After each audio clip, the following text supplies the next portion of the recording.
Bismillahirrahmanirrahim. Assalamualaikum warahmatullahi wabarakatuh.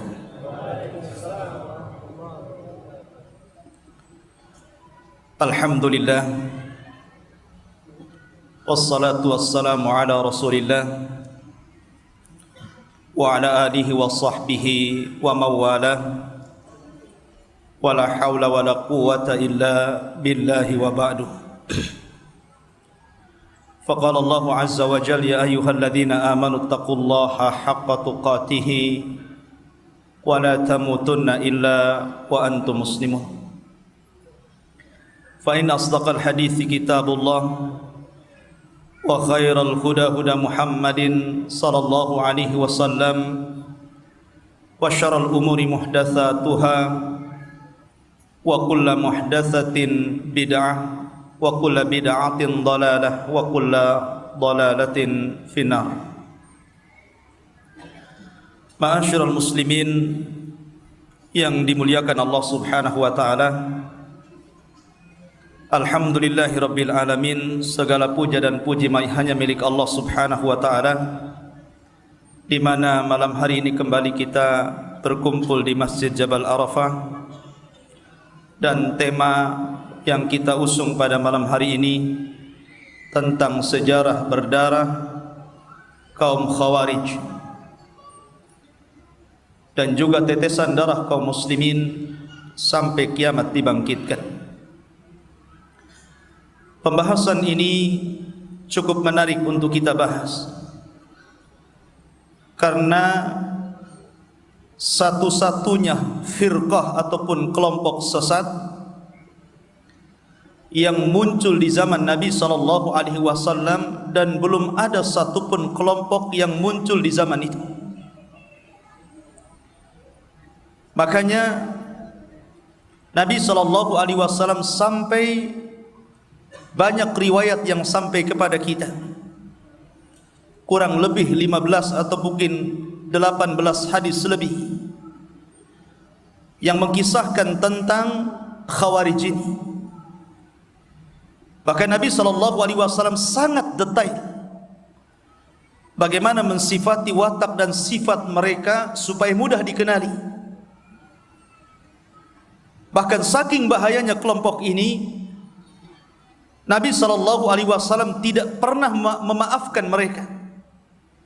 Anda bisa bayangkan, orang-orang Quraisy, orang-orang musyrik Quraisy, kurang apa mereka melakukan penekanan terhadap dakwah Nabi SAW, sampai banyak para sahabat yang dibunuh dan Rasul menyaksikannya. Contoh saja keluarga Ammar bin Yasir.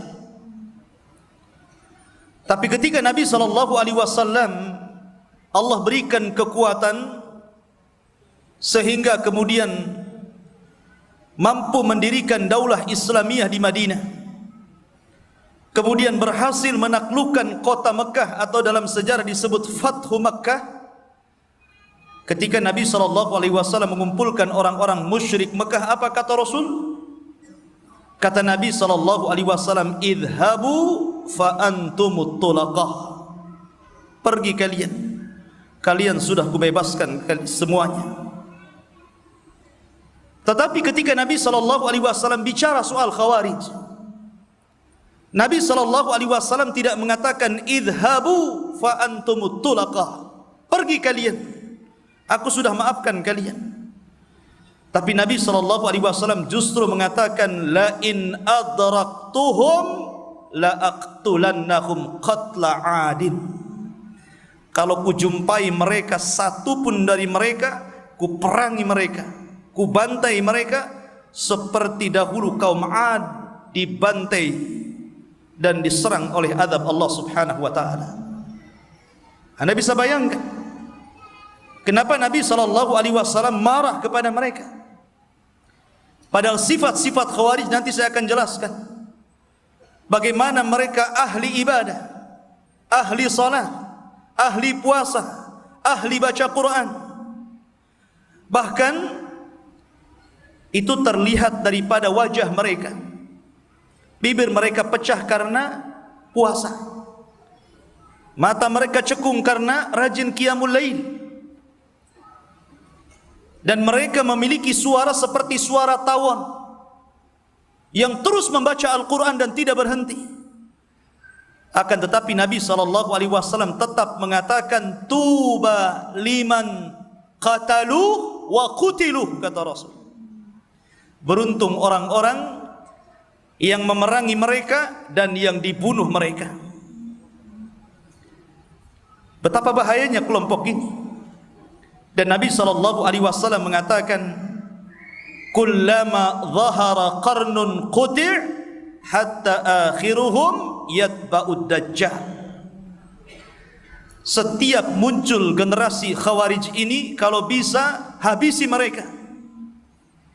Setiap muncul generasi ini habisi mereka, kata Rasul. Sehingga sampai yang terakhir dari kelompok ini, mereka akan menjadi para pengikut Dajjal. Ma'asyiral muslimin yang dimuliakan Allah Subhanahu wa taala. Dari sini kita tahu betapa bahayanya kelompok ini. Ma'asyiral muslimin yang dimuliakan Allah Subhanahu wa taala. Kelompok ini cikal bakalnya sudah ada di zaman Rasul. Di zaman Nabi SAW, yang disebutkan banyak riwayat, salah satunya dari sahabat Abu Sa'id Al-Khudri radhiyallahu an, di mana Abu Sa'id Al-Khudri menceritakan, jadi ketika Nabi SAW selesai memenangkan perang Hunain, perang yang sangat besar, Nabi pulang membawa harta ghanimah yang cukup besar. Ketika itu Nabi SAW mengumpulkan harta itu, kemudian dipegang oleh Bilal bin Rabah radhiyallahu anhu. Tiba-tiba Nabi SAW kemudian memperhatikan orang-orang yang mu'allafatu qulubuhum, yang hatinya masih lemah, artinya baru masuk Islam. Nabi SAW melebihkan bagian itu kepada mereka. Tiba-tiba datang seorang laki-laki, bahkan dalam riwayat ini namanya Khurqus ibn Zuhair As-Sa'di At-Tamimi. Khurqus ibn Zuhair As-Sa'di At-Tamimi, atau dikenal dengan Dzul Khuwaisirah. Antum jangan salah paham. Dzul Khuwaisirah itu ada dua. Ada Dzul Khuwaisirah Al-Yamani, yang hadisnya ma'ruf, ada seorang Arab kencing di masjid. Kemudian Nabi SAW memarahi para sahabat yang ketika itu membentak orang Arab yang sedang kencing di masjid itu. Kata Rasul, da'uhu, tinggalkan dia. Kemudian setelah itu Nabi SAW memanggil Arab, orang Badui ini, dan mengatakan, masjid ini tempat sholat, tempat baca Quran, tempat zikir, gitu kan. Artinya bukan tempat kencing, gitu. Maka karena lembutnya Nabi berdakwah kepada Arab ini, maka dia mengatakan apa? Allahumma arhamni wa Muhammadan wa la tarham minhum ahada.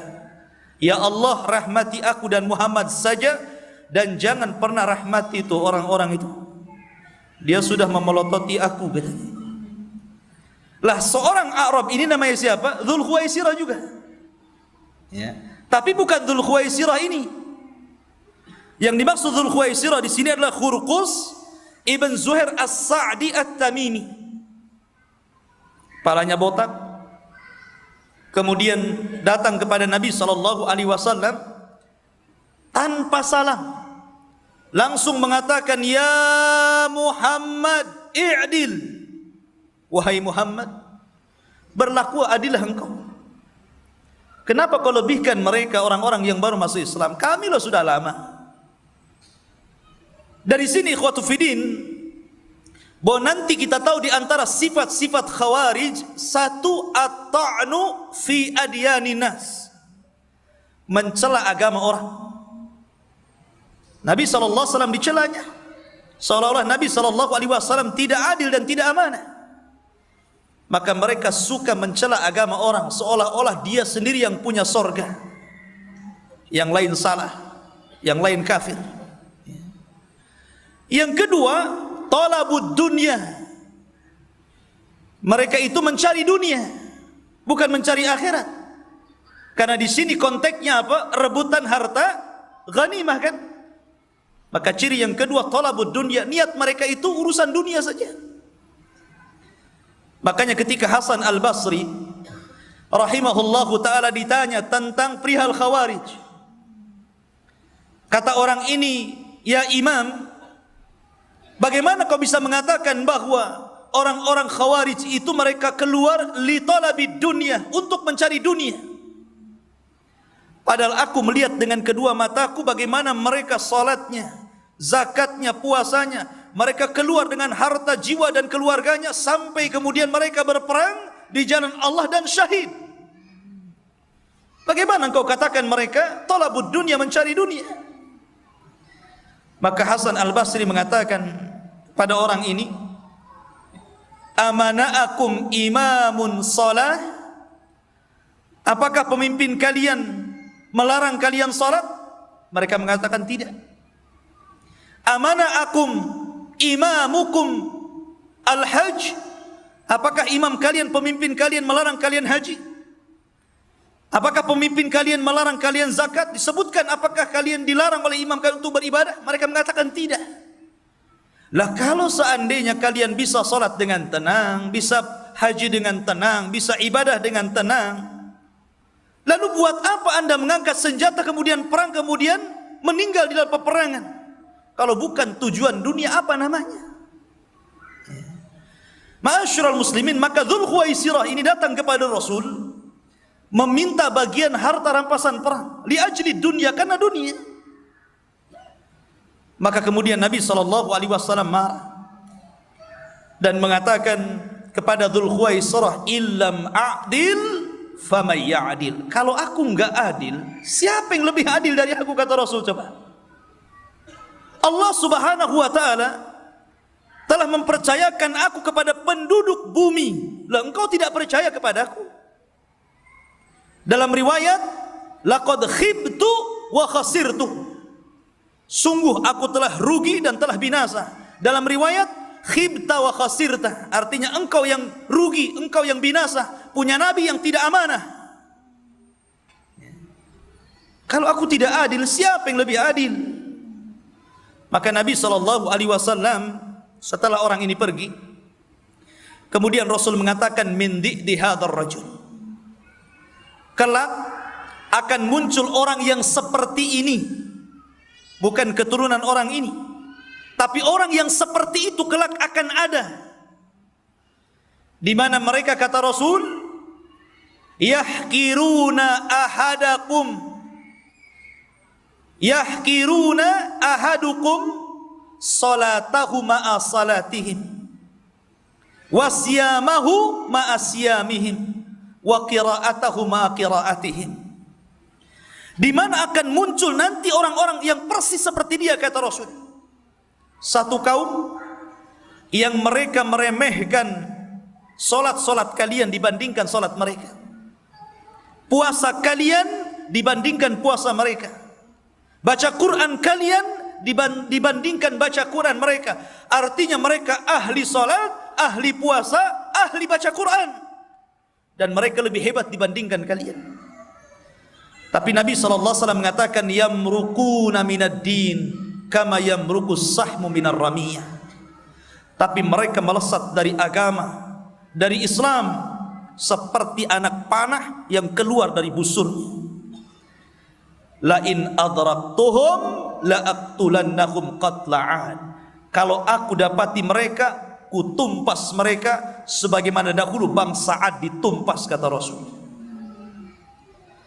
Ma'asyiral muslimin yang dimuliakan Allah Subhanahu wa taala. Dari sini maka Nabi SAW sudah menjelaskan sedikit ciri Khawarij. Ciri Khawarij.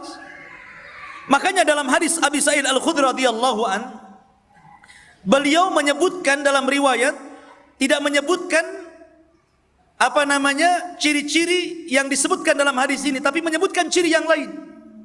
Apa kata beliau? fa aqbala rajulun kathul lihyati. Yang datang kepada Rasul itu janggutnya lebat. Kemudian musriful wajnataini, menonjol pipinya. Kemudian ghabirul ainaini, cekung kedua matanya karena banyak menangis. Kemudian natil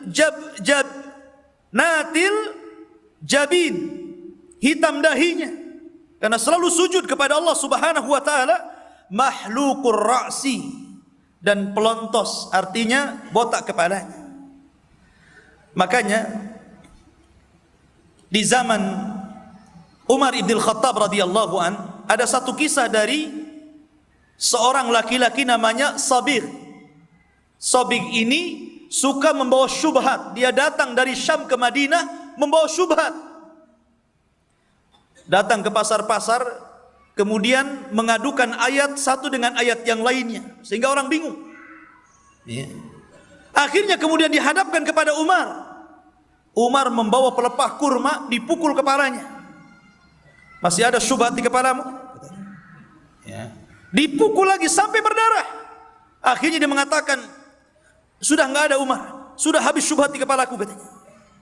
Akhirnya imamahnya kemudian jatuh. Kata Umar radhiyallahu an, la in ra'aituka makhluqa ra'si, kalau aku lihat kau itu botak, sungguh aku akan habisi kamu. Maknanya apa? Maknanya kalau engkau khawarij, sudah aku habisi. Maksudnya begitu. Masyarakat muslimin yang dimuliakan, itu ciri-cirinya. Ciri-ciri mereka itu luar biasa, dalam ibadah luar biasa gitu kan. Tapi subhanallah, mereka keluar dari Islam dan melesat sedemikian rupa. Nanti kita akan sebutkan bagaimana kisahnya ini. Kemudian ikhwatu fillah dimuliakan Allah Subhanahu wa taala. Disebutkan bahwa berdirinya firqah ataupun pemikiran Khawarij ini belum melembaga. Baru kepada pemikiran itu di zaman Utsman ibnu Affan radhiyallahu an. Jadi ketika Utsman bin Affan menjadi khilafatul muslimin setelah Abu Bakar, kemudian Umar, kemudian Utsman, disinilah muncul pemikiran Khawarij. Ketika itu ada seorang tokoh, walaupun orang-orang Syiah mengatakan tokoh ini fiktif katanya, ini cerita angan-angan ahli sunnah katanya. Tidak, tokoh ini tidak fiktif. Tokoh ini beneran ada, dicatat sejarahnya oleh para ulama. Muncul seorang laki-laki Yahudi dari Yaman, dari kabilah Himyar, namanya Abdullah ibnu Sabah. Yahudi, pura-pura masuk Islam. Kemudian dia masuk ke dalam istana. Karena orang Yahudi, ikhwan, Allah berikan kecerdasan, tetapi untuk merusak, bukan untuk memperbaiki orang Yahudi itu. Makanya mereka itu maghdub, dimurkai oleh Allah Azza wa Jalla, karena banyak ilmu tapi kurang ibadah. Lah akhirnya kemudian mulailah dia ingin membuat kekisruhan di tengah-tengah pemerintahan Utsman bin Affan radhiyallahu anhu. Tapi karena Mekah, Madinah dan sekitarnya itu mereka kuat orangnya, masih banyak para sahabat, sehingga dia tidak bisa menyebar isu di antara Mekah dan Madinah. Akhirnya dia hijrah ke Mesir, kemudian hijrah ke Irak, kemudian hijrah ke Kufah. Di sana banyak orang-orang yang jauh daripada sahabat Nabi SAW. Mereka bukan para sahabat, sehingga mereka tidak tahu bagaimana fadilah Utsman bin Affan di mata Nabi SAW. Karena Utsman di mata Nabi itu dzu nurain, pemilik dua cahaya, karena menikahi dua putri Nabi, Ruqayyah dan Ummu Kulsum. Malaikat saja malu kepada Utsman, dan dia dijamin masuk surga atas lisan Nabi SAW. Rupanya berhasil Abdullah bin Sabah ini membuat isu-isu yang membangkitkan para pemuda Mesir, para pemuda Irak, dan para pemuda Kufah. Akhirnya berdirilah pemikiran untuk melakukan pemberontakan. Nah, dari sini mulainya. Melakukan pemikiran untuk melakukan pemberontakan kepada pemimpin yang sah yang dipilih kaum muslimin. Mereka sepakat mereka akan berangkat ke Madinah karena ketika itu ibu kotanya Madinah untuk melakukan pemberontakan kepada Utsman bin Affan. Dan mereka sepakati di musim haji. Kenapa musim haji? Karena para tentara yang ada di Madinah, terutama para sahabat kibar di Madinah, mereka sedang haji, sehingga kosong tentara di Madinah kan. Itu pandainya mereka. Dan di zaman itu Mekah dan Madinah cukup jauh ikhwan. Lain di zaman sekarang, kalau ada kekacauan di Madinah tinggal terbang saja ke Madinah dari Mekah kan. Jaraknya jauh, perlu waktu, perlu berhari-hari itu. Nabi SAW hijrah saja berhari-hari dari Mekah ke Madinah ya. Maka mereka datang ke Madinah di musim haji. Harusnya mereka haji, tapi mereka justru datang ke Madinah hanya untuk mengkritik Utsman bin Affan radhiyallahu anhu. Kemudian mereka mendatangi Utsman. Utsman mendapatkan kabar bahwa ada gerakan anak-anak muda dari beberapa kota hendak mendemo dirinya. Maka dia mengutus seorang sahabat untuk mengecek keberadaan mereka. Rupanya betul pimpinan mereka rupanya menggantungkan Al-Quran di dadanya. Quran jadi simbolnya. Jadi yang memerintahkan mereka untuk melakukan pemberontakan dan berakhir nantinya pembunuhan Utsman itu Quran yang memerintahkan, kata mereka. Mereka gantungkan tuh. Quran itu digantungkan di lehernya. Kemudian Utsman pun mendengar bahwa sebagian mereka pergi ke rumah Ali radhiyallahu an dan hendak membaiat. Mereka menyebar isu bahwa Ali radhiyallahu an memilih baiat untuk dirinya. Artinya kalau kita lepas baiat dari Utsman, maka Ali pasti akan menerimanya. Tuh lihat. Selalu mereka melakukan ini sifatnya. Mereka sengaja mencalonkan satu untuk menumbangkan yang lain. Supaya nanti kalau ini tumbang, ini pun ditumbangkan juga. Jadi mereka membuat isu seolah-olah mereka apa? Pro Ali di sini dan tidak pro Utsman. Maka kemudian Utsman memanggil Ali dan mengatakan, "Ya Ali, saya dengar mereka datang kepadamu untuk berbaiat." Kata Ali, "Wallahi, saya tidak mengatakan seperti itu."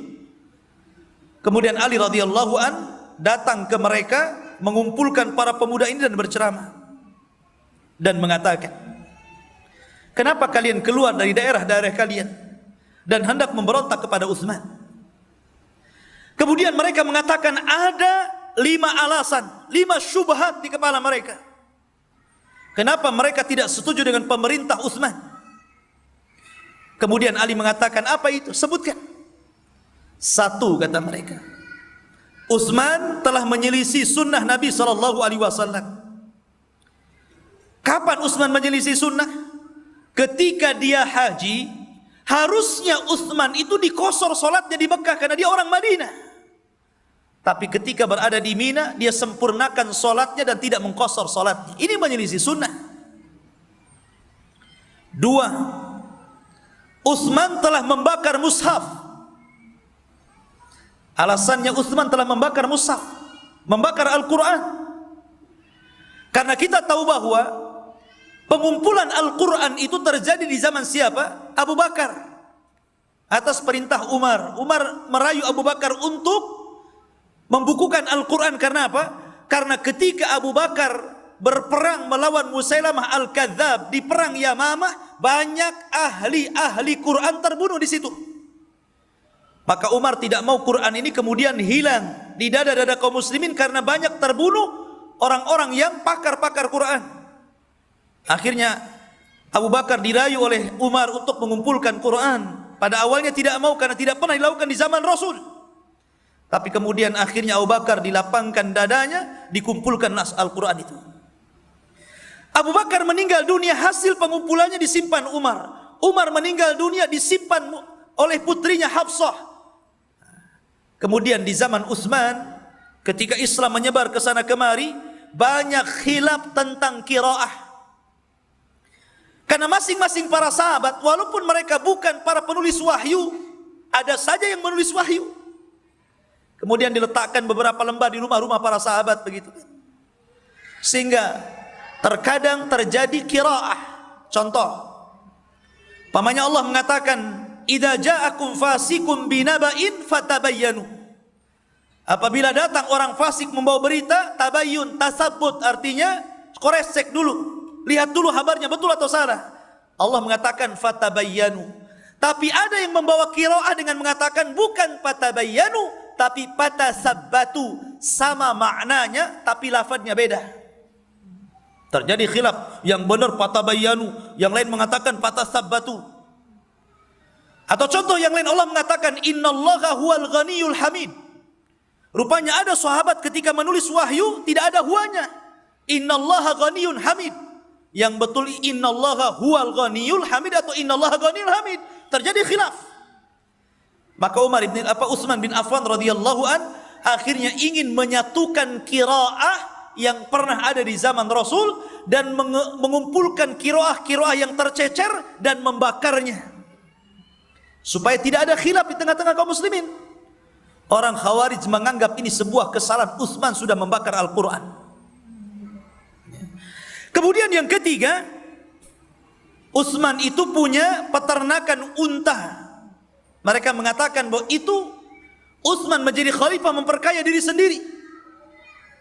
Khalifah apa ini memperkaya diri sendiri? Kemudian yang kelima, yang keempat, bahwa Utsman lebih mementingkan kerabatnya dijadikan pejabat. Apa itu dalam bahasa kita itu? Nepotisme. Banyak kerabat-kerabatnya saja yang dijadikan pemimpin-pemimpin daerah.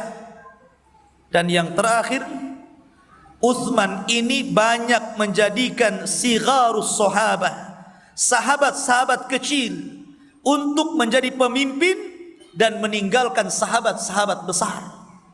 Oh, syubhat nih. Makanya ikhwatu fiddin, kalau ada orang yang hendak merobohkan pemerintah yang sah, mesti ada syubhat di kepalanya itu. Pemimpin ini zalim, korupsi, macam-macam itu ceritanya kan. Mereka harus punya alasan untuk menumbangkan itu. Dan Khawarij ini mencari-cari alasan. Bagaimana caranya kemudian Utsman tercoreng dengan alasan-alasan mereka, kemudian mereka membunuh karakter khalifah. Ini ciri-ciri juga. Orang Khawarij itu suka membunuh karakter orang, terutama karakter pemimpin, supaya jatuh itu. Masyarul muslimin yang dimuliakan, kata Ali Thaib, saya akan jawab.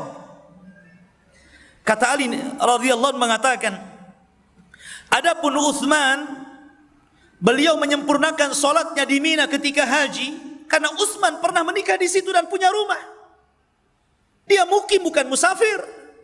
Dan seorang mukim menyempurnakan salatnya bukan qasar. Adapun Utsman punya peternakan unta, itu peternakan kaum muslimin. Utsman hanya menggemukkan mereka, dan Utsman satu unta pun tidak mengambilnya. Adapun Utsman membakar mushaf, karena Utsman membakar qiraah yang diperselisihkan dan menetapkan qiraah yang disepakati, supaya tidak ada khilaf. Di zaman itu sudah ada khilaf, gimana di zaman sekarang?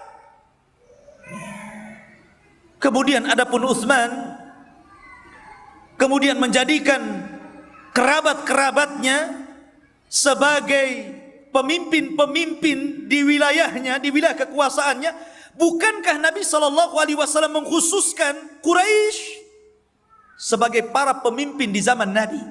Dan Quraisy keluarga Rasul. Apa salahnya? Ya kan? Adapun Utsman kemudian memilih sigharus sahabah, sahabat-sahabat yang kecil dijadikan pemimpin dan meninggalkan sahabat yang besar. Apakah para pemimpin, para gubernur, para pemimpin daerah yang diutus Utsman mereka tidak adil? Saya tanya. Apakah Utsman mengutus orang zalim?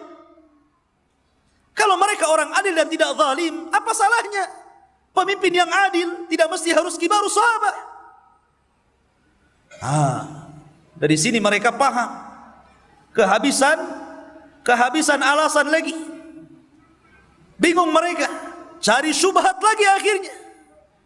Kemudian mereka mengatakan Utsman bin Affan radhiyallahu an pernah mencopot orang yang pernah dipilih Rasul untuk menjadi pemimpin daerah.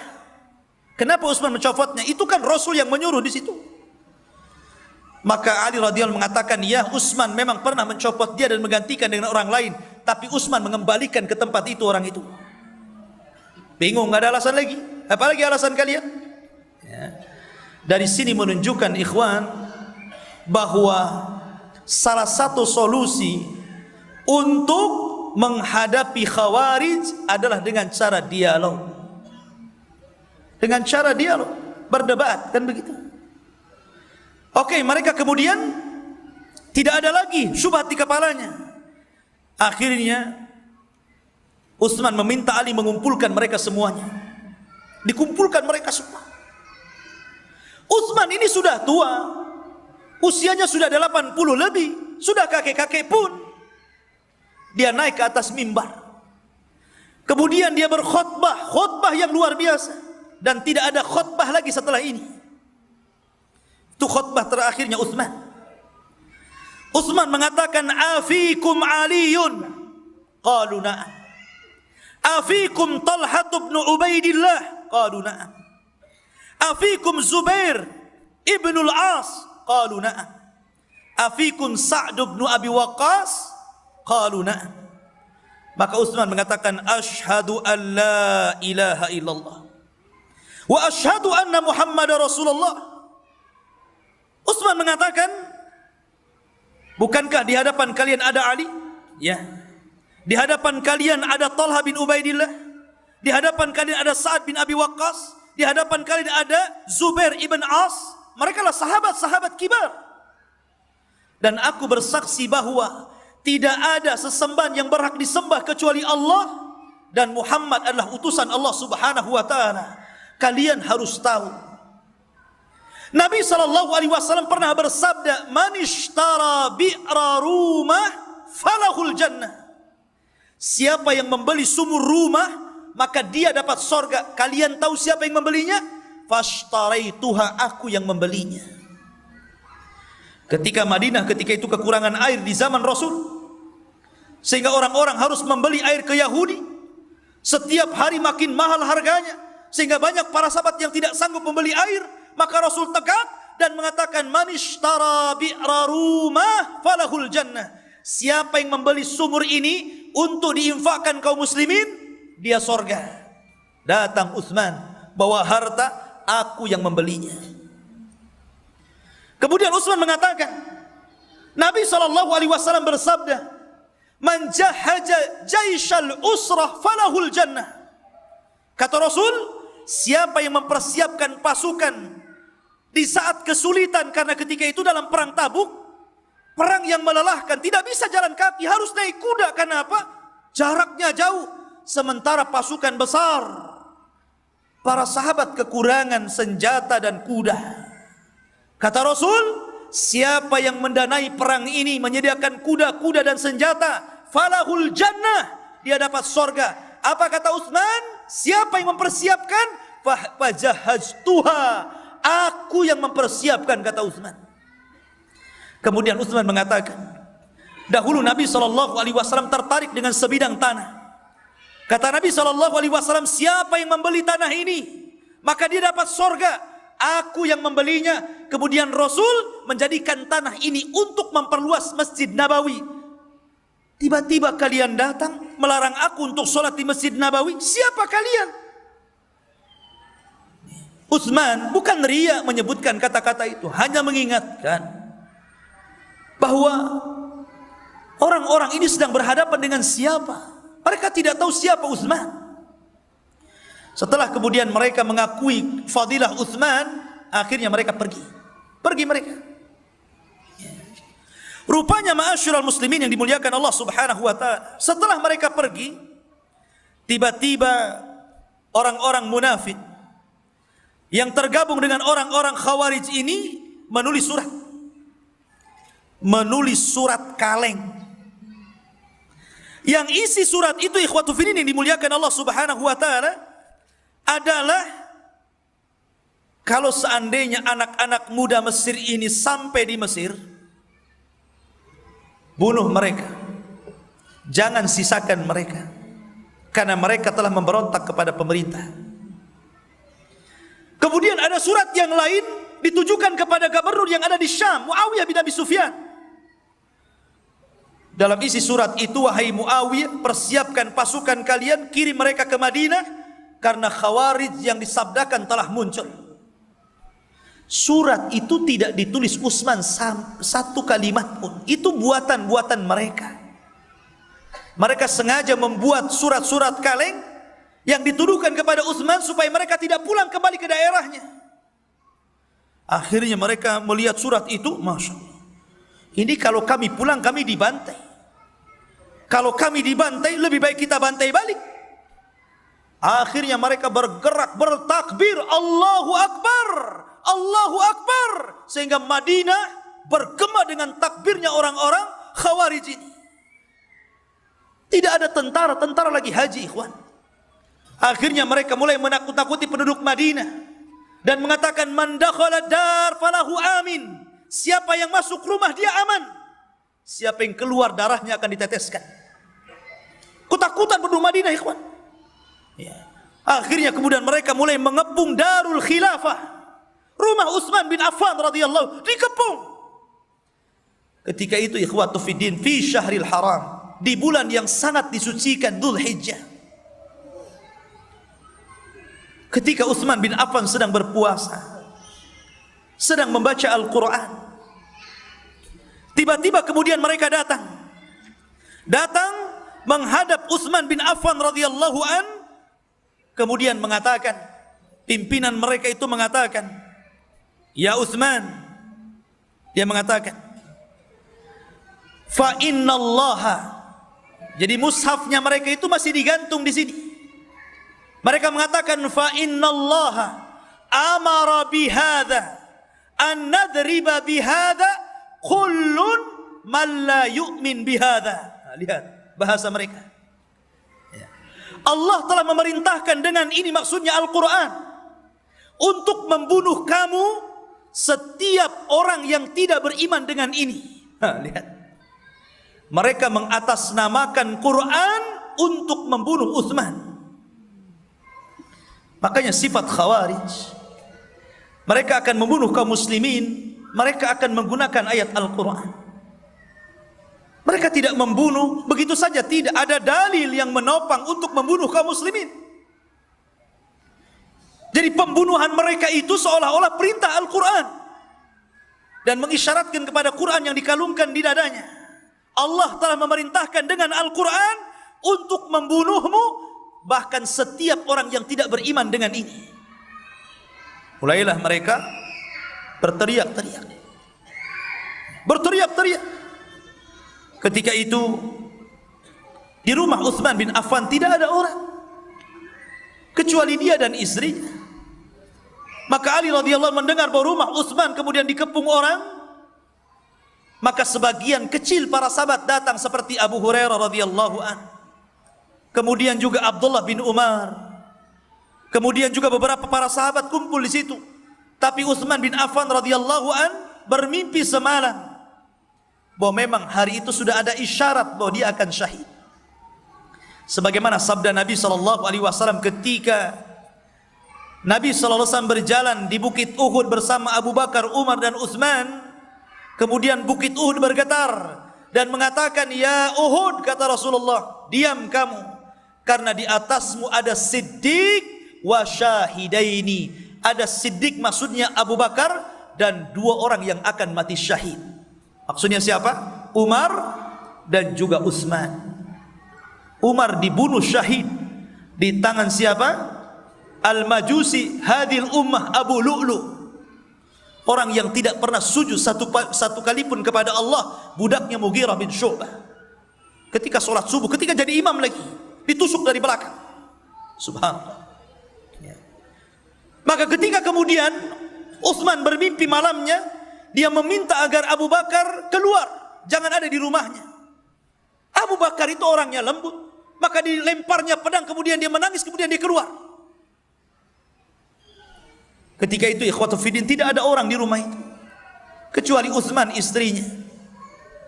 Tiba-tiba pasukan Khawarij ini datang, membakar pintu rumah Utsman, mendobrak pintu rumah Utsman, kemudian masuk, tapi kemudian kembali, karena ketika itu Utsman sedang sholat. Mereka tunggu sampai Utsman selesai sholat. Ketika itu Utsman membaca Al-Quran. Selesai sholat, maka Utsman membaca Al-Quran. Rupanya tiba-tiba ikhwatu fiddin dimuliakan Allah subhanahu wa ta'ala, mereka mengambil besi yang sangat kokoh sekali, menghantam pundak Utsman sampai terlontar Al-Quran, kemudian jatuh. Kemudian muncul ashqahum, orang yang paling buruk di antara mereka. Ada yang mengatakan Sudan, ada yang mengatakan Kinanah bin Bishr, membawa pedang, kemudian dipenggal leher Utsman, hampir patah. Bahkan ada yang menusuk sampai 9 kali, kemudian mengatakan sittatun ma fi qalbi wa thalathatun lillah. Dia mengatakan yang 7 tusukan ini untuk diriku dan 3 untuk Allah, katanya. Lihat, Ma'asyiral muslimin, sadisnya orang-orang ini membunuh Utsman bin Affan, meneteskan darah orang yang sangat luar biasa di mata Nabi SAW.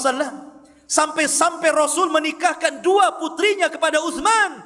Mulai dari diciptakannya makhluk sampai diwafatkannya makhluk terakhir, tidak ada manusia yang pernah dinikahkan 2 putri Rasul kecuali Utsman bin Affan. Yang dikatakan 1 di antara 10 orang yang dijanjikan masuk surga, tapi dibunuh dengan cara sadis oleh orang-orang Khawarij. Apakah kemudian sampai di sini fitnah Khawarij, ikhwan? Tidak. Rupanya fitnah Khawarij ini juga berlangsung di masa Ali. Yang dahulu mereka ingin menobatkan Ali menjadi khilafah dan menumbangkan Utsman, sekarang mulai lagi mengganggu kehilafahan Ali. Itulah ciri-ciri mereka. Mereka tidak setuju dengan pemimpin yang sah, maunya dari mereka saja. Ma'asyiral muslimin yang dimuliakan Allah subhanahu wa ta'ala. Maka kemudian fitnah yang kedua muncul ketika mereka anak-anak muda itu tergabung dalam kelompok Ali dan hendak berperang bersama Muawiyah. Alasannya apa? Utsman ini dibunuh tidak wajar, ikhwan. Sehingga banyak para sahabat tidak setuju dengan pembunuhan ini. Di antaranya Talha, kemudian Talha bin Zubair, kemudian juga Aisyah radhiyallahu anha, Muawiyah bin Abi Sufyan, dan banyak sahabat tidak setuju dengan pembunuhan ini, sehingga mereka meminta kepada Ali radhiyallahu an untuk segera ditangkap dan diadili setiap yang terlibat dalam pembunuhan Utsman. Tapi rupanya Ali kurang setuju dengan pendapat ini.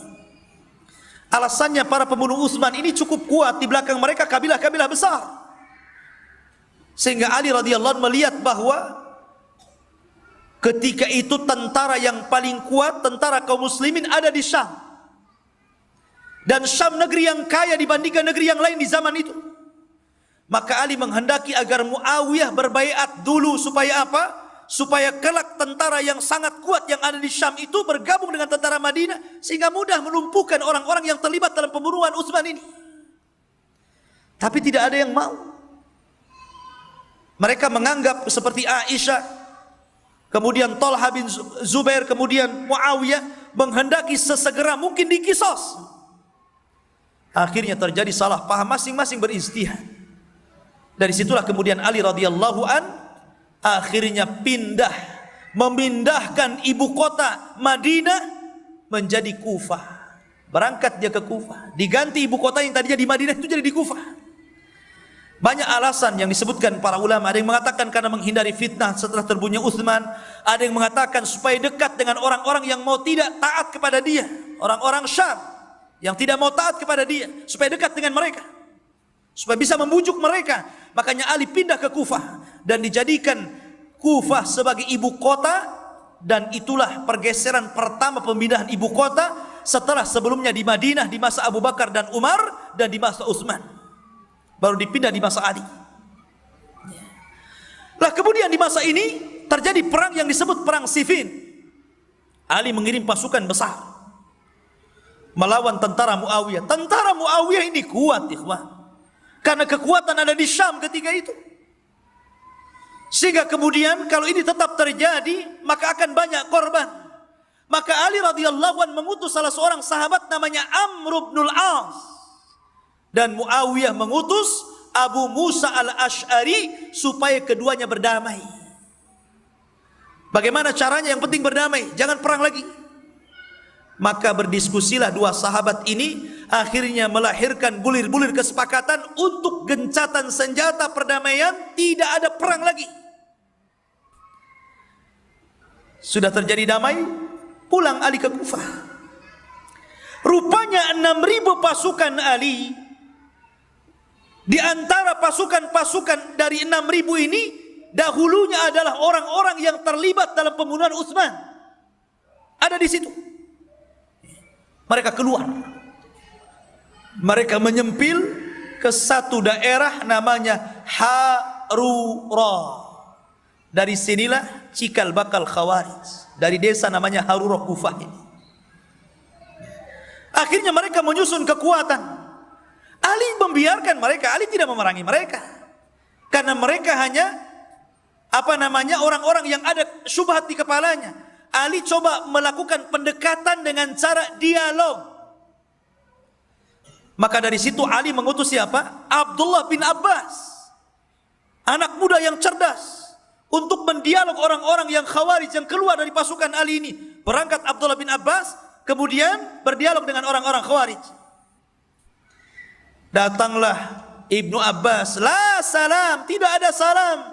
Langsung mengatakan, ya ibna ammi Rasulillah marhaban. Wahai anak paman Rasul, selamat datang. Enggak ada salam, karena bagi mereka di luar kelompoknya itu kafir. Langsung, ada apa wahai Ibnu Abbas datang kemari? Ya. Dan Ibnu Abbas ketika itu pakai pakaian yang sangat bagus sekali, yang sangat baru, yang sangat indah gitu kan. Dan itu menjadi nyinyir orang-orang Khawarij. Apa ini katanya? Pakaian bagus kayak gini.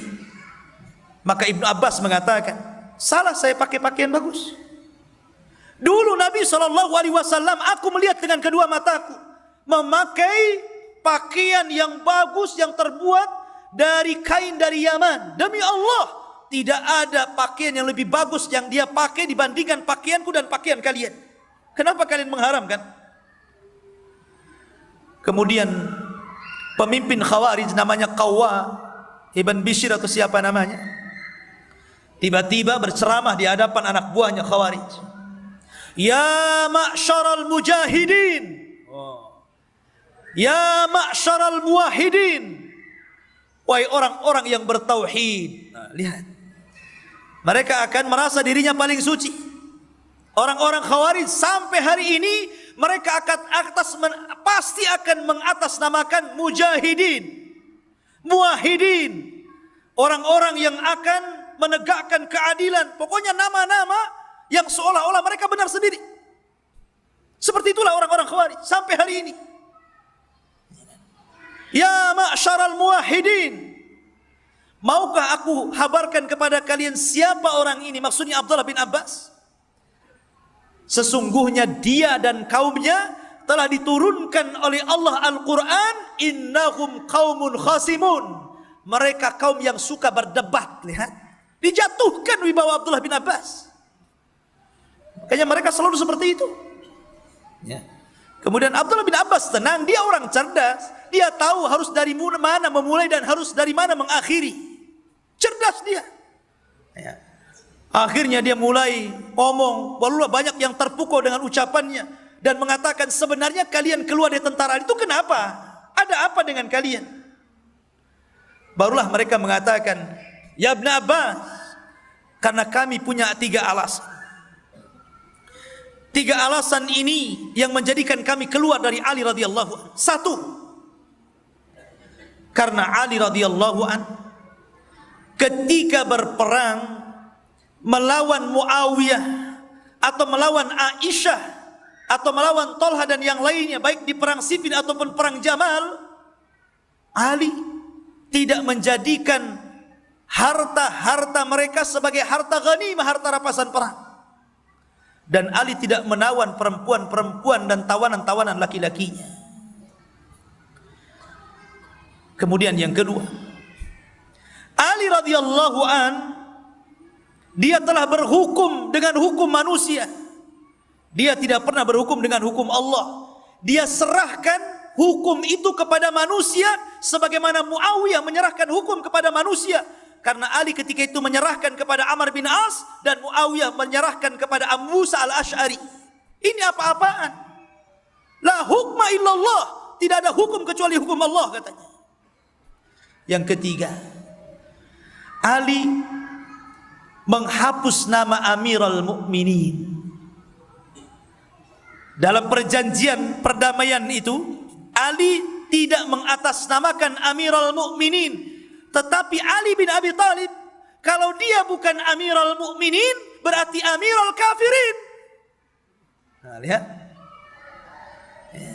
Sama dengan alasan yang pertama. Kalau Ali menganggap Aisyah, Muawiyah dan para pengikutnya orang-orang Islam kemudian diperangi, berarti Ali telah melakukan dosa besar, menumpahkan darah kaum muslimin. Tapi kalau Ali menganggap mereka kafir, Aisyah kafir, Muawiyah kafir, orang-orangnya kafir, kenapa tidak diambil ghanimahnya? Kenapa tidak ditawan para tawanannya? Selalu Khawarij itu membagi dua, ikhwan. Kalau antum enggak bersama kami, antum sama Amerika sana. Nah, selalu seperti itu. Kalau antum tidak sama kami, antum ini corong-corongnya Amerika, corong-corongnya Barat, katanya. Dua saja, suruh milih mereka itu. Enggak ada yang ketiganya. Itulah ciri-ciri mereka. Ya. Ma'asyiral muslimin yang dimuliakan Allah Subhanahu wa taala. Akhirnya kata Abdullah bin Abbas, cuman itu? Ya, cuman itu. Gimana kalau aku jawab, kalian mau kembali ke pasukan Ali? Cerdas Abdullah bin Abbas. Ngadakan perjanjian dulu, nggak langsung dijawab. Mau kembali ke pasukan Ali kalau kuruntuhkan syubhat kalian? Ya. Baru Ali radhiyallahu meruntuhkan satu-satu. Kata Abdullah bin Abbas, adapun Ali radhiyallahu an tidak mengambil harta mereka, tidak menawan wanita-wanita mereka. Dalam pasukan itu ada Aisyah radhiyallahu anha. Mau kalian menawan Ummul Mukminin, istri Nabi sallallahu alaihi wasallam yang difirmankan Allah Subhanahu wa taala, ya nisa'an nabi lastunna ka ahadin minan nisa. Hei wanita-wanita Nabi, kalian berbeda dibandingkan wanita-wanita yang lain. Kalian mau menawan Aisyah? Hah? Aisyah kalian mau tawan? La ilaha illallah. Yang kedua, adapun Ali menyerahkan hukum kepada Amr bin As dan Muawiyah menyerahkan hukum kepada Abu Musa untuk berdamai. Kalau kalian bermasalah dalam keluarga kalian bermasalah suami istri, cekcok, tidak bisa berdamai, apa kata Al-Quran? Fab'athu hakaman min ahlihi wa hakaman min ahliha. Maka utuslah dua perwakilan dari keluarga laki-laki, siapa wakilnya? Dari perempuan, utus juga keluarganya, siapa wakilnya? Berdamai. Ini urusan kecil, urusan keluarga saja boleh mengutus orang untuk berdamai. Ini urusan besar, darah kaum muslimin. Salah Ali mengutus Amr bin As untuk berdialog dengan Abu Musa al-Ash'ari. Bukankah Allah mengatakan seperti itu? Fab'athu hakaman min ahlihi wa hakaman min ahliha. Dan Allah mengatakan wa in ta'ifatani minal mu'minina iqtatalu fa aslihu bainahuma. Yang ketiga, adapun Ali menghapus nama Amirul Mukminin dan meletakkan Ali di situ. Karena Nabi sudah melakukannya dalam perjanjian Hudaybiyah. Nabi tidak menyebutkan Rasulullah, tetapi Nabi SAW mengatakan, tulis wahai Ali Muhammad bin Abdullah. Kalau mereka tidak menghendaki Abdullah wa Rasuluh, jangan diletakkan Rasul, cukup Muhammad saja di situ. Rasul melakukannya. Lebih mulia mana Rasul dengan Amirul Mukminin? Lebih mulia Rasul. Tapi Rasul menghapus nama Rasul, nama Nabi diletakkan Muhammad bin Abdullah. Maka dia pun sama. Apa salahnya? Rupanya 2000 pasukan balik, tapi sisanya masih banyak 4000 yang degil-degil itu. Tidak mau. Padahal syubhatnya sudah diruntuhkan itu. Ya. Tapi dari sini sudah ada solusi kan? Bagaimana cara menghadapi mereka? Berdialog secara ilmiah. Pulang. Yang 2000 gabung sama pasukan Ali. Yang 4000 kekeh di Nahrawan. Ya. Kemudian Ali membiarkan mereka yang 4000 itu. Sampai akhirnya ada satu kisah. Ada anak sahabat namanya Abdullah bin Khabbab bin Arat itu sedang safar melewati Harura. Dia bawa keluarganya, bawa istrinya, bawa budaknya, bawa jariyah yang sedang hamil, melintasi Harura. Tiba-tiba ditangkap dan diikat. Anak sahabat Abdullah bin Khabbab bin Arat. Ya kan? Kemudian ditanya macam-macam. Rupanya berakhir karena mereka atau Abdullah bin Khabbab bin Arat membela orang-orang yang dimusuhi Khawarij, dibunuh dengan cara sadis sampai jariyah yang sedang hamil dibedel, dikeluarkan oroknya, kemudian sembelih. Ini sudah keterlaluan. Bukan hanya menganggap Ali itu kafir karena telah berhukum dengan hukum manusia, kata mereka la hukma illallah, tidak ada hukum kecuali hukum Allah. Nih sekarang sudah menghalalkan darah kaum muslimin. Abdullah bin Khabbab bin Arat dibantai dengan keluarganya. Makanya paham takfir ikhwan, paham mengkafir-kafirkan itu bahaya. Karena berawal dengan mengkafir-kafirkan, berakhir dengan menghalalkan darah kaum muslimin. Makanya ketika para ulama memberikan definisi Khawarij, apa sih Khawarij itu?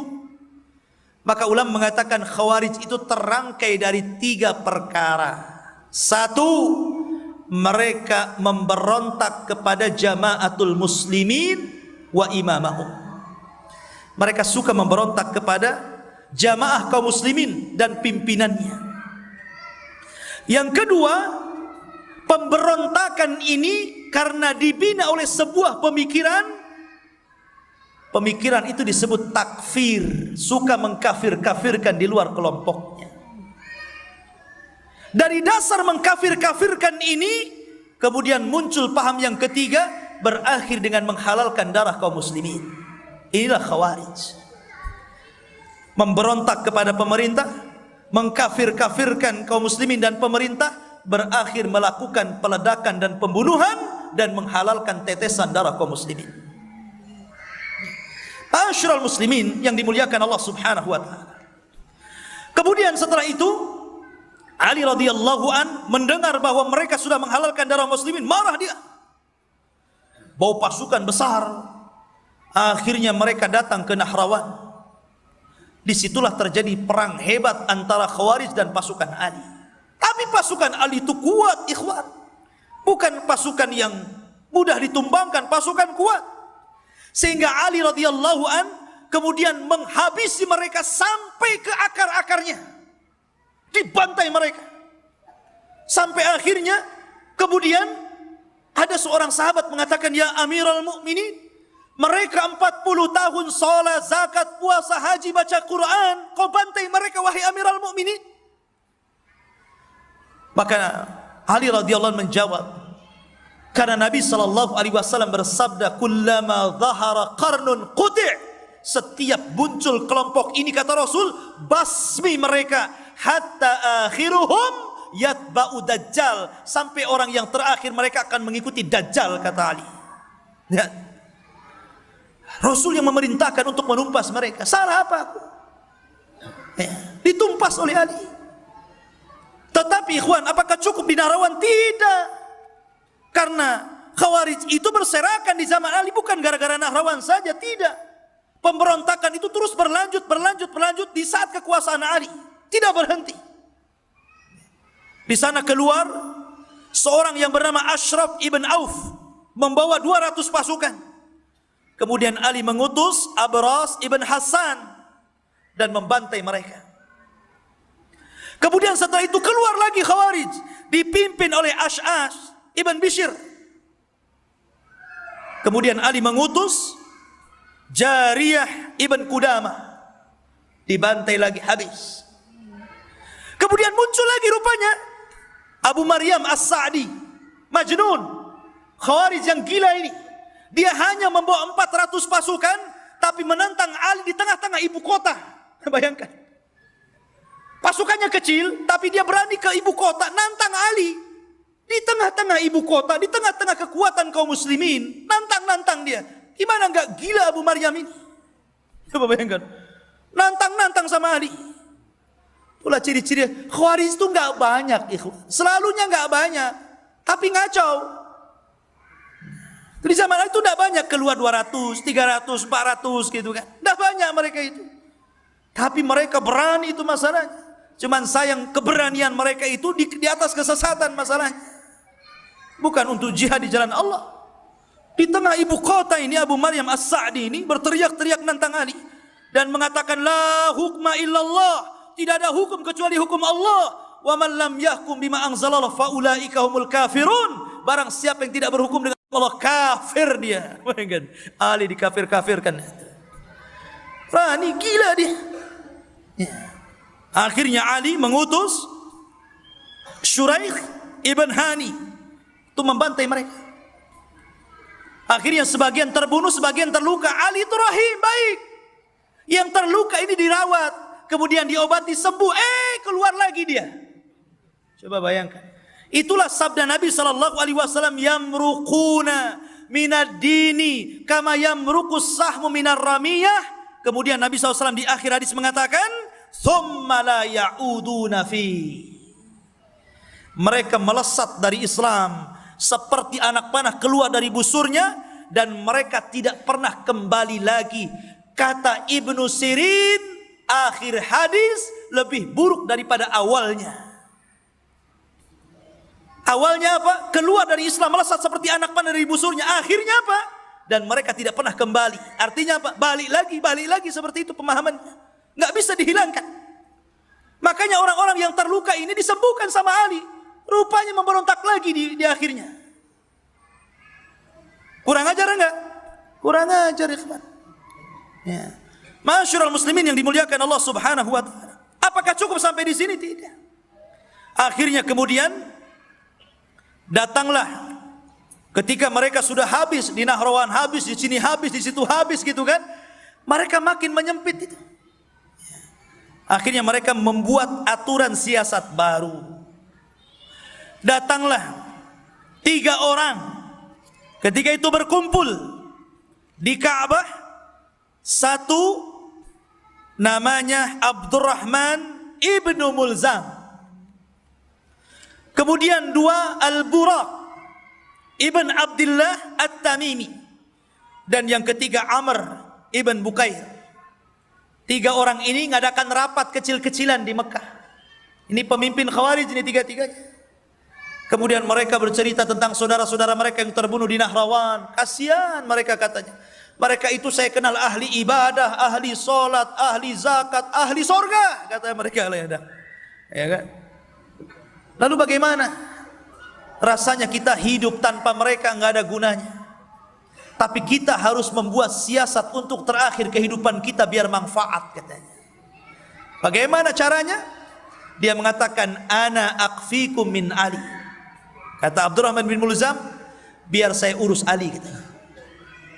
Kemudian Buraq ibn Abdullah At-Tami mengatakan wa ana akfikum bi Muawiyah, biar saya urus Muawiyah. Kemudian yang terakhir Amr mengatakan ana akfikum bi Amr ibn As, biar saya urus Amr bin As. Kemudian mereka sepakat di bulan Ramadan di waktu subuh untuk melakukan pembunuhan kepada 3 orang ini. Ali radhiyallahu an, Muawiyah bin Abi Sufyan, dan Amr bin As. Berangkat mereka di bulan Ramadan. Bayangkan, di bulan Ramadan hendak membunuh manusia yang dijamin masuk surga. Ali radhiyallahu an, orang yang merupakan penulis wahyu Rasul. Muawiyah bin Abi Sufyan, orang yang dijamin masuk surga. Amr bin As. Dan mereka hendak membunuh 3 orang ini atas nama jihad.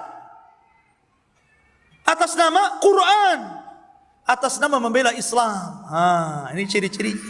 Mereka membunuh orang Islam atas nama Islam. Orang Khawarij. Berangkat tiga-tiganya ini.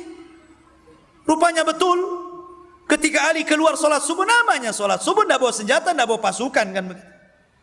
Tiba-tiba dihantam dari belakang, ditusuk tengkuknya oleh Abdurrahman bin Mulzam, dan pisau itu sudah beracun, ikhwan. Barulah para sahabat sibuk kemudian menangkap Abdurrahman bin Mulzam, ditangkap, berhasil ditangkap itu. Kemudian Ali radhiyallahu an dibawa ke rumahnya dalam kondisi setengah sadar setengah pingsan. Abdurrahman bin Mulzam dihadapkan di samping Ali, diikat. Kemudian Ali radhiyallahu an bertanya dengan mengatakan, ya Abdurrahman, bukankah aku telah berbuat baik kepadamu? Ma hamalaka ala hadha, kenapa kau melakukan ini? Maka kata Abdurrahman bin Mulzam, wahai Ali, aku sudah menunggu 40 subuh untuk mengintai dirimu, karena aku hendak membunuh manusia terburuk yang ada di alam semesta. Menganggap Ali manusia terburuk. Kata Ali radhiyallahu an, demi Allah, aku tidak akan melihat kamu kecuali engkau akan dibunuh, dan aku tidak melihat kecuali engkau manusia yang paling buruk yang ada di permukaan bumi. Kalau aku mati, bunuh dia. Tapi kalau dia aku hidup, aku tahu bagaimana cara menghadapinya. Tapi Ali radhiyallahu anhu kemudian meninggal, Abdurrahman bin Mulzam kemudian dibunuh. Kemudian Buraq ibn Abdillah At-Tamimi yang diutus untuk membunuh Muawiyah, sama di waktu subuh keluar dia. Datang Muawiyah, kemudian ditusuk kena lambungnya. Nggak sampai membunuh Muawiyah karena keburu banyak orang. Kemudian dia lari. Kemudian Muawiyah sakit, dibawa kepada dokter Nasrani. Kemudian dibuat dua pilihan, minum obat, kemudian obat ini akan menjadikan dia mandul dan tidak punya anak lagi, ataukah dikai. Kai tahu? Kai itu besi yang panas, kemudian ditaruh di situ, karena zaman itu kan tidak ada obat antibiotik. Nggak ada zaman itu betadin, nggak ada. Akhirnya supaya tidak membusuk memburuk, dicocos itu sama besi panas. Makanya Rasul melarang di antara 70.000 orang yang masuk surga tanpa adab, tanpa hisab dan adab, salah satunya tidak mengobati dengan cara kai. Tapi Muawiyah, dia tidak mau menggunakan itu karena teringat dengan sabda Rasul. Akhirnya dia makan obat. Akhirnya dengan sebab itu dia mandul dan tidak punya anak kecuali satu, Yazid bin Muawiyah. Kemudian yang terakhir si Amr ini. Rupanya Amr bin As sakit perut. Kemudian mengutus wakilnya Kharijah untuk keluar. Disangkanya Amr dibunuh Kharijah. Selamat dia. Tapi yang siapa? Ali. Ali meninggal. Muawiyah terluka sehingga dia mandul. Amr bin As selamat. Masyarul muslimin, lihat bagaimana perlakuan mereka kan, meneteskan darah kaum muslimin. Makanya ciri-ciri orang Khawarij itu, mereka selalu memberontak kepada pemerintah atas nama syariat Islam. Sampai hari ini pemerintah kita, pemerintah togut, tidak menegakkan syariat Islam. Yang dimaksud syariat Islam menurut mereka itu cuma 3 lembar dalam kitab fikih. Potong tangan, rajam, cambuk, itu saja. Hudud. Antum kalau baca kitab fikih, kitab hudud, dalam kitab-kitab fikih mana madhab pun tidak lebih dari 3 lembar. Itu yang ditegakkan maksud mereka. Itulah syariat Islam katanya. Yang mau menegakkan daulah Islamiyah, khilafah Islamiyah, harus berhukum dengan hukum Allah. Maksudnya menegakkan yang 3 lembar dalam hukum fikih itu maksudnya. Ikhwan, syariat Islam itu mulai wudu sampai muamalah, itu syariat Islam. Mulai dari akidah, ibadah, tauhid, sampai muamalah, sampai akhlak, itu syariat Islam. Termasuk menjaga keamanan kaum muslimin, itu syariat Islam. Kalau Anda mengebom tidak aman, itu bukan syariat Islam. Syariat Islam itu menjaga darah kaum muslimin, bukan membunuh kaum muslimin. Itu syariat Islam. Ikhwatu fiddin, hanya gara-gara ingin melaksanakan 3 lembar hukum fikih, kemudian mereka meneriakkan syariat Islam, syariat Islam, syariat Islam. Itulah ciri-cirinya. Umat ini perlu dibina, ikhwan. Dibina dulu, dibina akhlaknya, tauhidnya, ibadahnya. Syariat Islam itu umum. Tapi mereka yang dimaksud syariat Islam cuma 3 lembar saja. Itulah jadinya pertumpahan darah gara-gara 3 lembar. Yang kedua, seolah-olah Islam di mata mereka itu urusan darah, darah dan darah saja. Enggak ada lagi. Ya, bom. Apa lagi? Jihad. Itu saja, soal darah aja cerita mereka itu. Syariat Islam darah, syariat Islam darah, berontak. Khotufidin muliakan Allah subhanahu wa ta'ala. Ya. Lihat nih, dari masa ke masa nih. Ketika Ali radhiyallahu anhu meninggal, sampai di sini selesai? Tidak. Giliran Muawiyah. Utsman habis, Ali habis, Muawiyah dirongrong sekarang.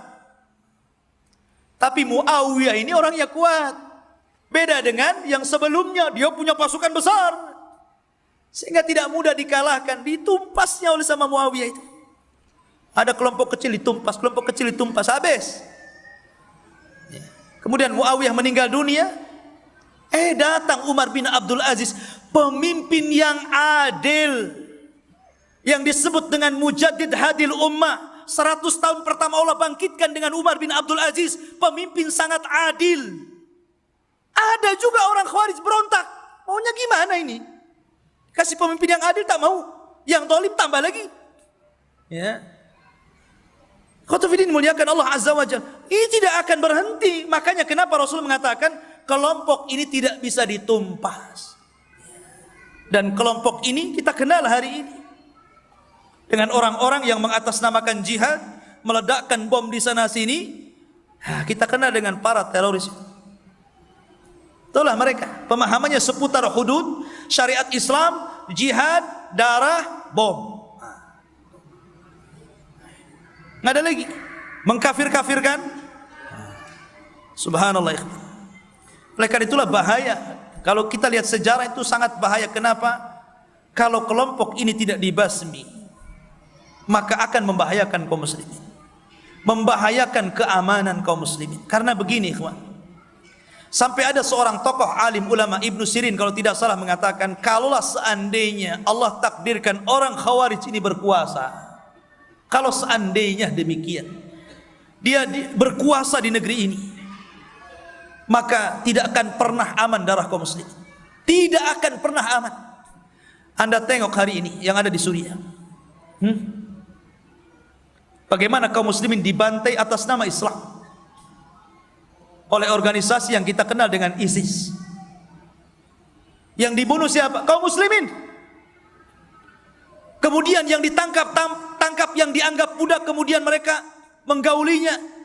Mereka anggap budak, katanya ini harta rampasan perang, ini budak, ini digauli, boleh digauli seperti layaknya suami istri. Mereka kaum muslimin yang mereka anggap kafir karena mereka di luar kelompoknya, ditangkap jadi budak katanya. Enak sekali. Makanya dari awal tujuan mereka itu litolabid dunia, karena urusan dunia, urusan syahwat dunia.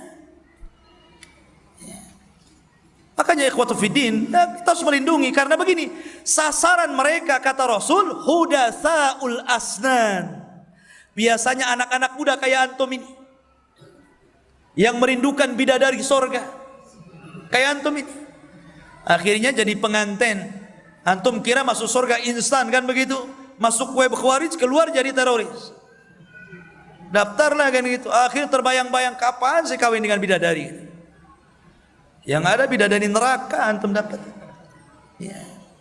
Enggak begitu ikhwan. Hudasaul asnan. Makanya kita lihat para pelaku bom bunuh diri di negeri kita ini ataupun di negeri-negeri luar, itu rata-rata anak-anak muda, tidak ada orang tua. Rata-rata masih muda-muda belia. Ya mungkin tua-tua dikit di bawah 40 tahun lah. Ya. Muda-muda. Enggak ada ceritanya 90 tahun bom bunuh diri itu. Larinya aja udah kencang.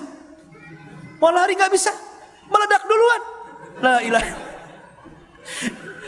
Khotufidin muliakan Allah. Makanya Rasul mengatakan hudasaul asnan, muda-muda orangnya kata Rasul. Tetapi apa?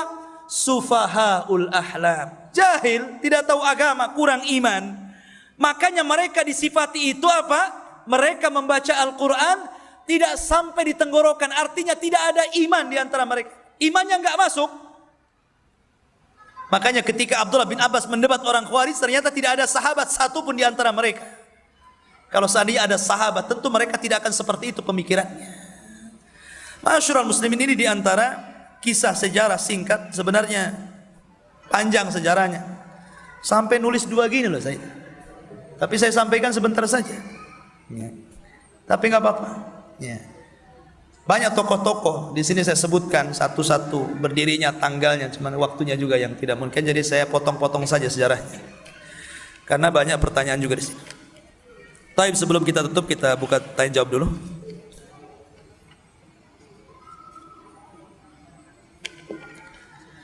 Bismillahirrahmanirrahim. Ustadz, apa hukumnya demo? Demo. Dan satu lagi Ustadz, ya, gimana untuk ikhwan dan akhwat yang sering chat berduaan? Lah, kok lain pertanyaannya? Satu demo, satu pacaran. Taib. Masalah demo, demo itu dilihat ikhwan. Maksudnya apa demo itu?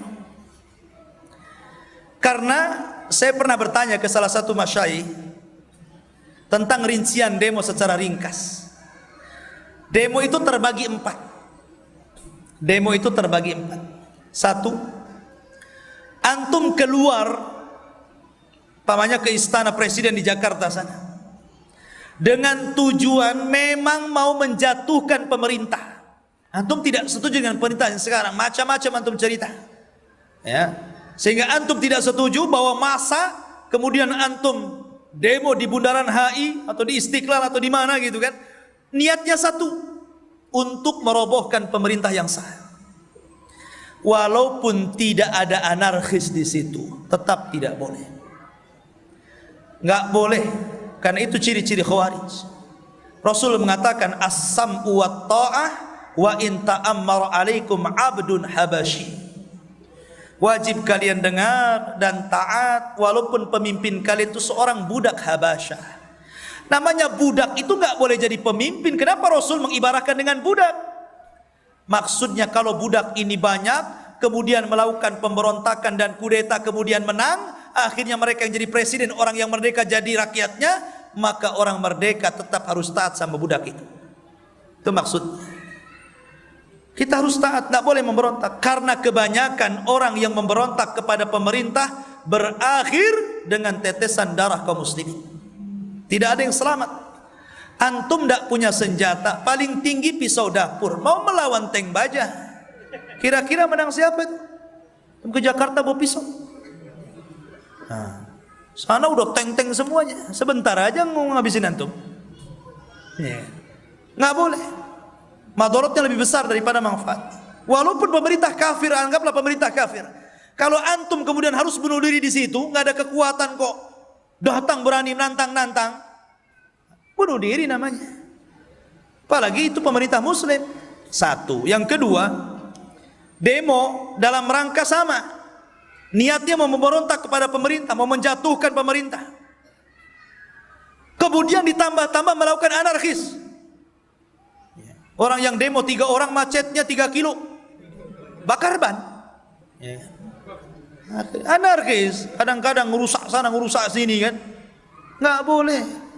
Ini sudah demonya salah karena ingin menumpangkan pemerintah, anarkis lagi, tak kuadrat dosanya antum.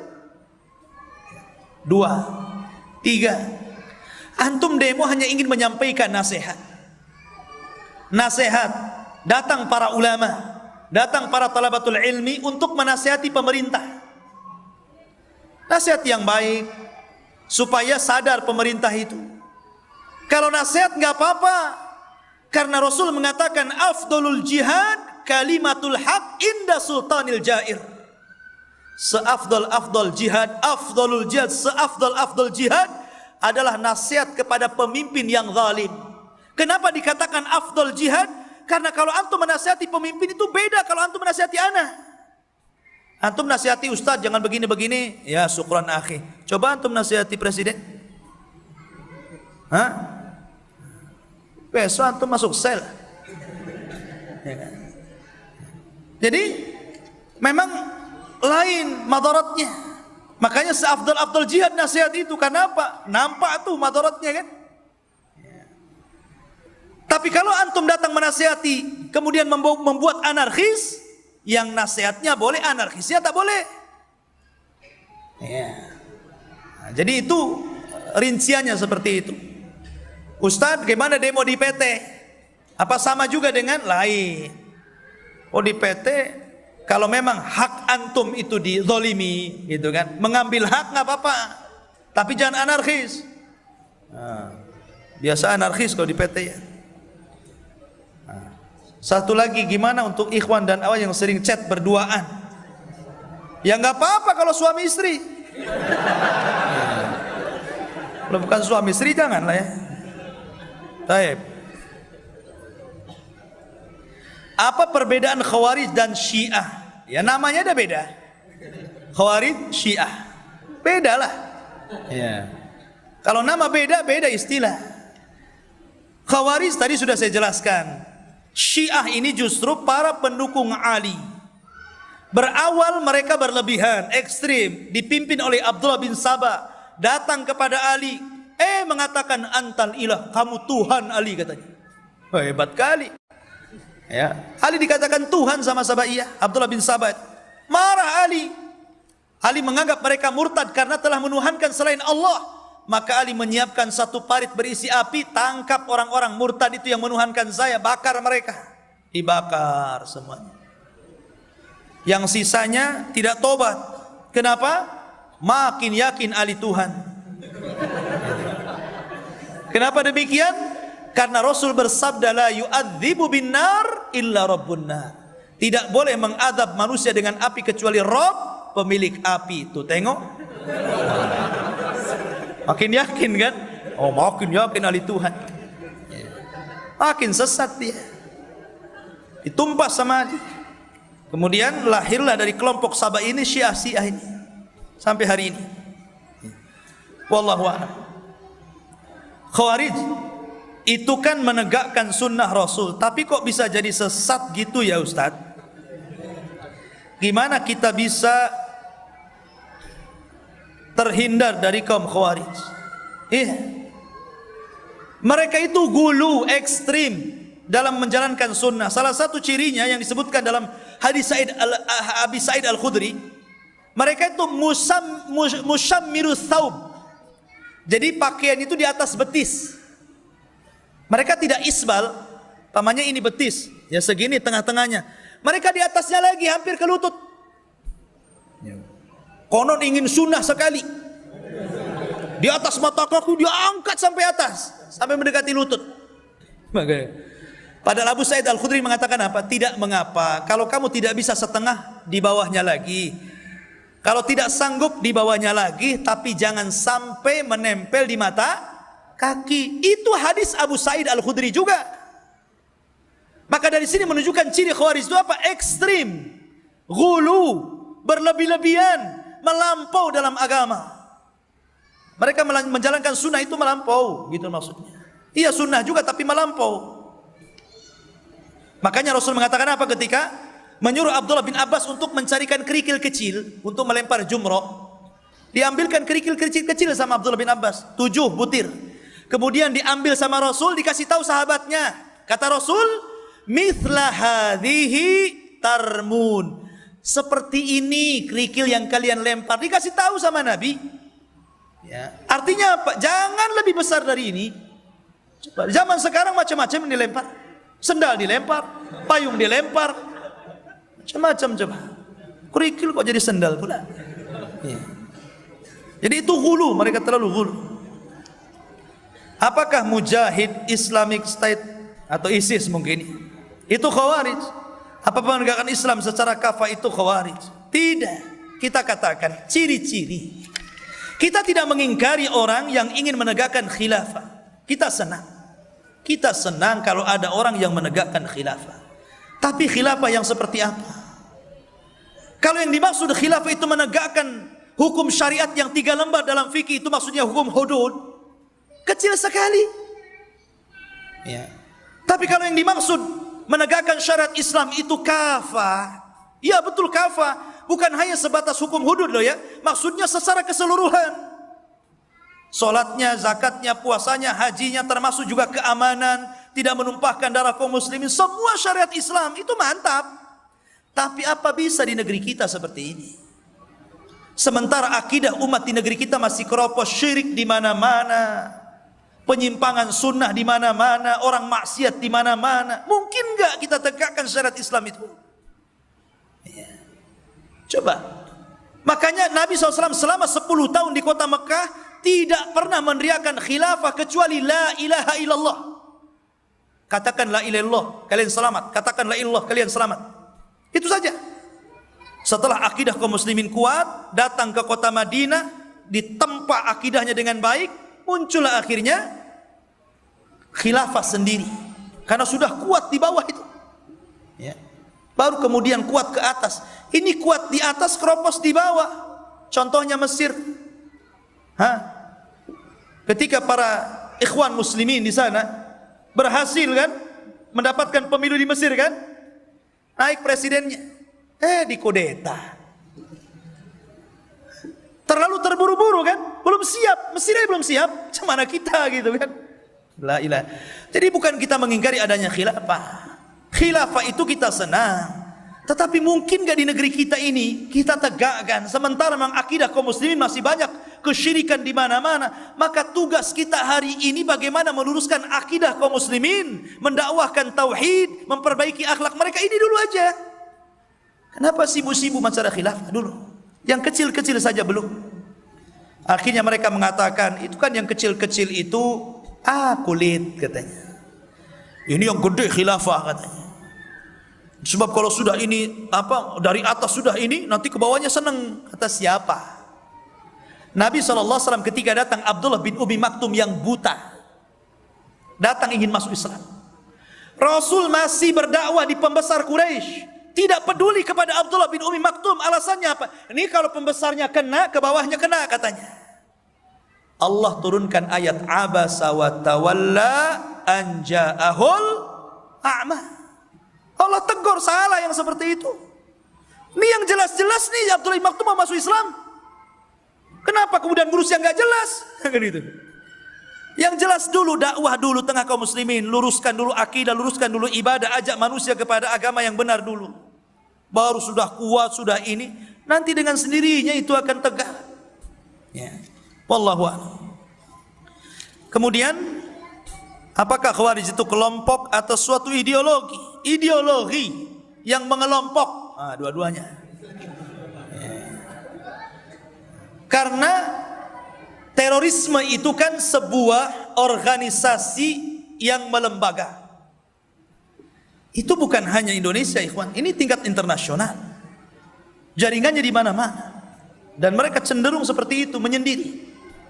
Mereka hanya untuk mencari korban-korban anak-anak muda itu. Kemudian dicekoki ayat-ayat jihad, dicekoki bidadari, tertarik, kasih bom. Bahaya, ikhwan. Ya kan? Wallahu a'lam. Adapun masalah ISIS tadi kembali, para ulama sudah membicarakan masalah ini.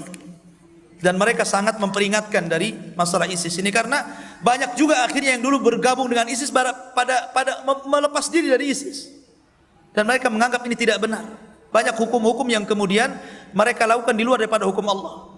Itu persaksian orang-orang yang keluar. Dan itu berserakan di YouTube itu, untuk bisa lihat. Tanya Mbah Google. Ya. Taib ikhwan, ini saja. Taib, saya kira ini dulu yang bisa sampaikan, mudah-mudahan manfaatnya. Subhanakallah bihamdika, asyhadu an la ilaha illa anta astaghfiruka wa atubu ilaik. Allahu ta'ala, assalamualaikum warahmatullahi wabarakatuh.